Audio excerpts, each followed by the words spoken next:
दोस्तों रिसेंटली एक कांड हो गया था और जिसके तहत भारत की ब्रह्मोस एक्सीडेंटली फायर होकर पाकिस्तान के मियां चुन्नू इलाके में जाकर लैंड करती है। वहां पर ब्लास्ट करती है। वैसे इसके अंदर विस्फोटक पदार्थ बताए जा रहे कि नहीं लगे थे। हालांकि किसी की कोई कैजुअलिटीज वगैरह तो नहीं होती, लेकिन यहाँ पर पूरी दुनिया देखती है कि भारत की ताकत क्या है। इसको लेकर अब लोग पुरानी क्लिप्स निकालकर पाकिस्तान को चिढ़ाने के लिए तरह तरह के मीम्स बना रहे हैं और बनाने चाहिए भी। अभी दोस्तों यहाँ पर सबसे ज्यादा मजाक पाकिस्तान का इसलिए उड़ाया जा रहा है क्योंकि पाकिस्तान इस मिसाइल को ना तो ट्रैक कर पाया ना ही इंटरसेप्ट कर पाया।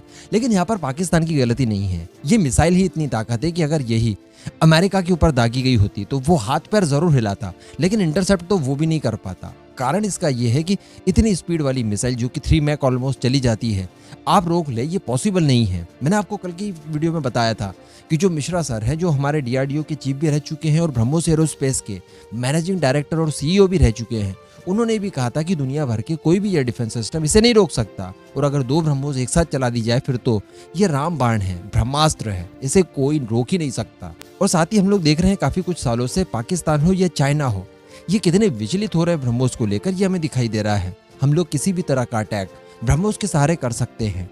फिर अभी रिसेंटली खबरें निकल कर आई कि हम इसकी 800 किलोमीटर वाला एक वेरिएंट बना रहे हैं जो कि Su-30 MKI से लॉन्च होगा। उसके बाद समझ लीजिए हमारी स्ट्राइक कैपेबिलिटी और बढ़ जाएगी।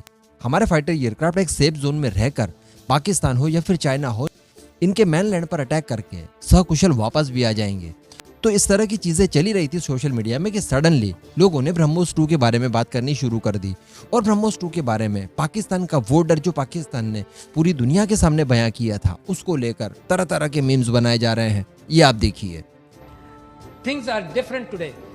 The region is being destabilized by armaments in a manner with which we believe that if these armaments are supplied to India, Pakistan will have to bend over backwards to achieve some kind of balance. Let me mention to you, Marshal Saab, BrahMos 2, the possibility of hypersonic missiles which are going to at 8.5 Mach or 8 times or 8.5 times the speed of sound. Within minutes it will be inside Pakistan. So therefore, there should be these issues should be tackled. We must increase our defenses to fight against a self-described enemy. For Pakistan, we want peace. We don't want to have enemy. तो इसमें आपने देखा कि पाकिस्तान के राष्ट्रपति किस तरह से अपना डर ब्रह्मोस 2 को लेकर दिखा रहे हैं। अब ऑब्वियसली अगर कोई हाइपरसोनिक मिसाइल जो कि ब्रह्मोस हो, जिसकी स्पीड 7 से लेकर 8 मैक तक जाएगी, वो मिसाइल अगर किसी के ऊपर दाग दी जाए तो सोचिए फिर क्या होगा।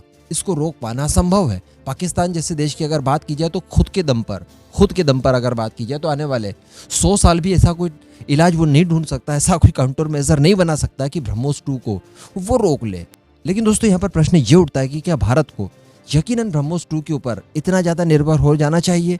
क्या हम मानसिक रूप से भी ब्रह्मोस 2 के ऊपर निर्भर हो जाएं? क्योंकि आपको याद होगा मैंने कुछ ही महीनों पहले, 2-3 महीनों पहले बड़ी मुश्किल से एक वीडियो बनाकर आपको दी थी, जिसमें मैंने आपको ये कहा था कि ब्रह्मोस 2 भी इस समय DRDO के ही सहारे है, क्योंकि इसमें इस्तेमाल किया जाना है स्क्रैमजेट इंजन का, जो कि रशिया हमें देने के लिए तैयार नहीं है। यानी DRDO जो स्क्रैमजेट इंजन बनाएगा उसी के सहारे हम लोग ब्रह्मोस 2 का निर्माण कर पाएंगे। वैसे तो बताया जाता है कि 2024-25 तक हम इसे बनाकर तैयार कर लेंगे, इसके टेस्ट वगैरह हम लोग कंडक्ट करना शुरू कर देंगे। लेकिन सच्चाई ये है कि फिलहाल केवल ये ढांचा बनाया गया है, यानी ब्रह्मोस 2 का एक मॉडल, ब्रह्मोस 2 की तरह दिखने वाला टीन का केवल एक ढांचा। इसके अलावा ब्रह्मोस 2 के ऊपर कोई ज्यादा काम नहीं हुआ है। जब तक DRDO स्क्रैमजेट इंजन ब्रह्मोस 2 के लायक नहीं बना देता तब तक ये मिसाइल नहीं बनेगी। और सबसे बड़ी बात है कि जो शुरुआती इसकी रेंज रखी गई थी हमारे द्वारा, वो थी 290 किलोमीटर। समझ रहे हैं आप? जब ब्रह्मोस 2 का कॉन्सेप्ट पहली बार लाया गया, दोनों देशों के बीच में सहमति बनी, उस समय इसकी स्पीड का निर्धारण किया गया था 290 किलोमीटर, क्योंकि हम उस समय MTCR के सदस्य नहीं थे। हालांकि फिर 2014 आया और भारत में कई सारे बदलाव होते हैं। उसके बाद भारत MTCR का सदस्य भी बन गया और उसके बाद बताया जा रहा था कि इसकी रेंज हम लोग रखने वाले हैं 1000 किलोमीटर।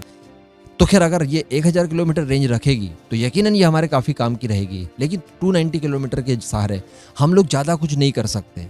लेकिन दोस्तों यहाँ पर फिर इसका ऑप्शन हमें दिखाई देता है हमारा प्रोजेक्ट विष्णु, जी हाँ, जो कि हम लोग HSTDV के सहारे बनाने वाले हैं।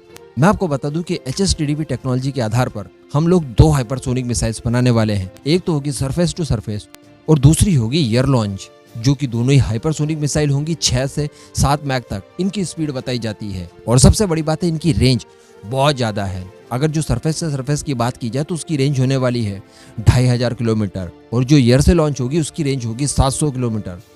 यानी यह हर हाल में ब्रह्मोस 2 को बीट करेगी। केवल स्पीड ही 1-2 मैक इसकी कम है, जो कि हम लोग किसी समय बढ़ा भी सकते हैं।